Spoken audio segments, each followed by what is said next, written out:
Welcome government officers. நமக்கு central government steel authority of இந்தியாவிலேருந்து புதுசாக ஒரு நோட்டிஃபிகேஷன் ரிலீஸ் பண்ணியிருக்காங்க. அந்த நோட்டிஃபிகேஷனை பற்றி தான் நம்ம இந்த வீடியோவில் டீட்டெயிலாக பார்க்க போகிறோம். இந்த நோட்டிஃபிகேஷனில் 10 போஸ்ட் கொடுத்துருக்காங்க. First OCT trainee metallurgy. இதுக்கு minimum age limit 18, maximum age limit 28. இதுக்கான qualification diploma in metallurgy engineering. So இந்த கோர்ஸ் நீங்கள் கம்ப்ளீட் பண்ணியிருந்தால் நீங்கள் இந்த போஸ்ட்டுக்கு அப்ளை பண்ணலாம். அடுத்தது ஓசிடி ட்ரெயினி எலக்ட்ரிக்கல். இதுக்கு மினிமம் 18, மேக்ஸிமம் 28. ஏஜ் லிமிட் எல்லாத்துக்குமே சேமாக தான் இருக்குன்னு நினைக்கிறேன். ஸோ ஏஜ் லிமிட்டை நம்ம ஸ்கிப் பண்ணிடலாம், மற்றதை மட்டும் பார்த்துடலாம். இதுக்கான குவாலிஃபிகேஷன், அதாவது ஓசிடி ட்ரெயினிங் எலக்ட்ரிக்கலுக்கான குவாலிஃபிகேஷன் டிப்ளமோ இன் எலக்ட்ரிக்கல் அல்லது எலக்ட்ரிக்கல் அண்ட் எலக்ட்ரானிக்ஸ் இன்ஜினியரிங் நீங்கள் கம்ப்ளீட் பண்ணியிருக்கணும். அடுத்தது ஓசிடி ட்ரெயினிங் மெக்கானிக்கல். இதுக்கான qualification diploma in mechanical engineering complete பண்ணியிருக்கணும். அடுத்தது ஓசிடி இன்ஜினியரிங் இன்ஸ்ட்ருமெண்டேஷனுக்கு நீங்கள் டிப்ளமோ இன் இன்ஸ்ட்ருமெண்டேஷன் அல்லது இன்ஸ்ட்ருமெண்டேஷன் அண்ட் எலக்ட்ரானிக்ஸ் அல்லது இன்ஸ்ட்ருமெண்டேஷன் அண்ட் கண்ட்ரோல் அல்லது இன்ஸ்ட்ருமெண்டேஷன் அண்ட் ஆட்டோமேஷன் இன்ஜினியரிங் இது நீங்கள் கம்ப்ளீட் பண்ணியிருக்கணும். இந்த கோர்ஸ் கம்ப்ளீட் பண்ணியிருந்தால் நீங்கள் இந்த போஸ்ட்டுக்கு அப்ளை பண்ணலாம். அடுத்தது ஓசிடி ட்ரெயினிங் சிவில். இதுக்கு diploma in civil engineering complete பண்ணியிருந்தால் நீங்கள் அப்ளை பண்ணலாம். அடுத்தது ஓசிடி ட்ரெயினிங் கெமிக்கல். இதுக்கு நீங்கள் diploma in chemical engineering complete பண்ணியிருக்கணும். அடுத்தது ஓசிடி ட்ரெயினிங் செராமிக். இதுக்கு டிப்ளமோ இன் செராமிக் இன்ஜினியரிங் கம்ப்ளீட் பண்ணியிருக்கணும். அடுத்தது ஓசிடி ட்ரெயினிங் எலக்ட்ரானிக்ஸ்.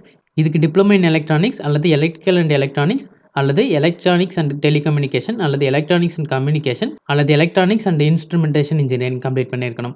அடுத்தது ஓசிடி ட்ரெயினிங் கம்ப்யூட்டர் அல்லது ஐடி. இதுக்கு டிப்ளமோ இன் கம்ப்யூட்டர் சயின்ஸ் அல்லது இன்ஃபர்மேஷன் டெக்னாலஜி கம்ப்ளீட் பண்ணியிருந்தீங்கன்னா நீங்கள் இந்த போஸ்ட்டுக்கு அப்ளை பண்ணலாம். அடுத்தது ஓசிடி ட்ரெயினிங் டிராஃப்ட்ஸ்மேன். இதுக்கு டிப்ளமோ இன் சிவில் இன்ஜினியரிங் அல்லது எலக்ட்ரிக்கல் இன்ஜினியரிங் அல்லது மெக்கானிக்கல் இன்ஜினியரிங் அல்லது ஆர்கிடெக்சரல் அசிஸ்டன்ட்ஷிப் இது கம்ப்ளீட் பண்ணியிருந்தீங்கன்னா நீங்கள் இந்த போஸ்ட்டுக்கு அப்ளை பண்ணலாம். ஆனால் இந்த லாஸ்ட் போஸ்ட்டுக்கு மட்டும் 1 இயர் எக்ஸ்பீரியன்ஸ் கேட்குறாங்க. அதனால 1 இயர்ஸ் எக்ஸ்பீரியன்ஸ் இருந்தால் மட்டும்தான் இந்த போஸ்ட்டுக்கு அப்ளை பண்ண முடியும். இதுக்கான எலிஜிபிலிட்டி கிரிட்டீரியா கொடுத்துருக்காங்க.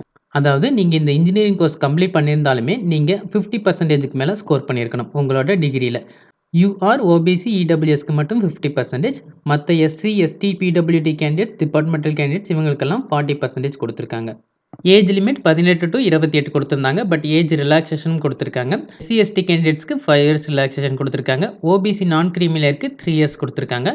அடுத்தது பிடபிள்யூ கேண்டிடேட்ஸ் ஜென்ரல் அல்லது இடபிள்யூஎஸ்ல இருந்தால் 10 years கொடுத்துருக்காங்க. எஸ்சி எஸ்டியாக இருந்தால் 15 years கொடுத்துருக்காங்க. ஓபிசி நான் கிரீமி லேயரில் இருந்தால் 13 years வரைக்கும் கொடுத்துருக்காங்க. மோட் ஆஃப் செலெக்ஷன் எப்படின்னு பார்த்தீங்கன்னா உங்களுக்கு சிபிடி டெஸ்ட் இருக்கும். கொஸ்டின் பேப்பர் ஹிந்தி அல்லது இங்கிலீஷில் தான் இருக்கும், தமிழ் இருக்காது. இந்த போஸ்ட்டுக்கு அப்ளை பண்ணுறதுக்கான application fees UR OBC EWS இந்த 3 கேட்டகரியில் இருக்கிறவங்களுக்கும் 500 கொடுத்துருக்காங்க. மற்ற எல்லாத்துக்குமே SC ST PWD candidates ESM அல்லது டிபார்ட்மெண்டல் கேண்டிடேட்ஸ் இவங்க எல்லாத்துக்கும் 200 ஃபீஸாக கொடுத்துருக்காங்க. இந்த போஸ்ட்டுக்கு நீங்கள் செயிலோட அஃபீஷியல் வெப்சைட்டில் அப்ளை பண்ணணும். sail.co.in இந்த வெப்சைட்டில் தான் நீங்கள் அப்ளை பண்ணணும். sail.careers.com போனாலும் உங்களுக்கு sail.co.in அந்த வெப்சைட் தான் ஓப்பன் ஆகும். ஸோ நீங்கள் எப்படி போனாலுமே இந்த வெப்சைட்டுக்கு வந்துடுவீங்க. இது வழியாக அப்ளை பண்ணிக்கோங்க. இந்த போஸ்ட்டுக்கு அப்ளை பண்ணுறதுக்கு 18/3 லாஸ்ட் டேட்டாக கொடுத்துருக்காங்க. இங்கே 2023 கொடுத்துருக்காங்க. பட் இது பிரிண்டிங் மிஸ்டேக் அவங்க பண்ணியிருக்காங்க. ஆக்சுவலாக நோட்டிஃபிகேஷன் டேட் பாருங்கள், இங்கே 22/2/2024 தான் நோட்டிஃபிகேஷன் ரிலீஸ் பண்ணியிருக்காங்க. ஆனால் கீழே உங்களுக்கு லாஸ்ட் டேட் கொடுக்கும்போது 2023 அப்படின்னு மாற்றி கொடுத்துட்டாங்க. ஸோ அதை நீங்கள் பெருசாக பார்க்க வேண்டாம்.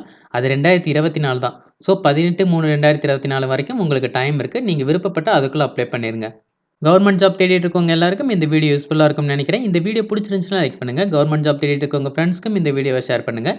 இந்த நோட்டிஃபிகேஷன் ரிலேட்டடாக வேறு ஏதாவது டவுட் இருந்தால் கமெண்ட் செக்ஷனில் கேளுங்க. மறக்காமல் சப்ஸ்கிரைப் பண்ணுங்கள். தேங்க்யூ.